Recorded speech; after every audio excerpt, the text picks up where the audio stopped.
കത്തോലിക്ക സഭയുടെ മഹാ ഇടയനെ നഷ്ടപ്പെട്ട ഒരു ദിനത്തിലാണ് നമ്മളിന്ന്.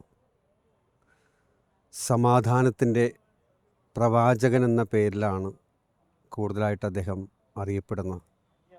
കാരണം അദ്ദേഹം സ്വീകരിച്ച ആ പേര് തന്നെ, ഫ്രാൻസിസ് എന്ന പേര് തന്നെ, പാപ്പാമാരുടെ കൂട്ടത്തിൽ ഫ്രാൻസിസ് എന്ന പേര് സ്വീകരിച്ചിരിക്കുന്ന ആദ്യത്തെ വ്യക്തിയാണ്. അതിനൊരു കാരണം തന്നെ ഫ്രാൻസിസ് അസീസിയുടെ ആ നാമം സ്വീകരിക്കാനുള്ള കാരണം സമാധാനത്തിൻ്റെ പ്രാർത്ഥന ചൊല്ലിയ ഒരു വ്യക്തിയാണ് ഫ്രാൻസിസ് അസീസി.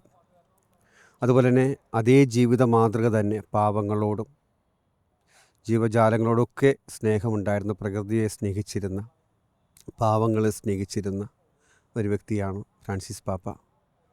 സമാധാനത്തിൻ്റെ പ്രവാചകൻ എന്ന നിലയിൽ നിരന്തരമായി പല രാജ്യങ്ങളിൽ നടക്കുന്ന യുദ്ധത്തിനെതിരെ അദ്ദേഹം സമാധാനത്തിന് വേണ്ടി ആഹ്വാനം ചെയ്തു.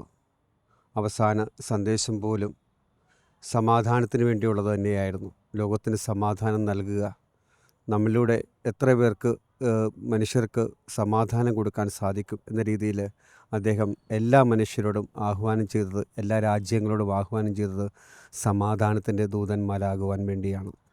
ഇന്ന് ആ മഹാ ഇടയനെ നഷ്ടപ്പെടുമ്പോൾ നമ്മൾ പ്രത്യേകമായിട്ട് പ്രാർത്ഥിക്കാം. ദൈവത്തിൻ്റെ വലിയ സ്വർഗീയമായ കിരീടം അവകാശമാക്കുവാനായിട്ട് പിതാവിന് സാധിക്കട്ടെ എന്ന് നമുക്ക് പ്രാർത്ഥിക്കുകയും ചെയ്യാം. മഹാ ഇടയന് വിട.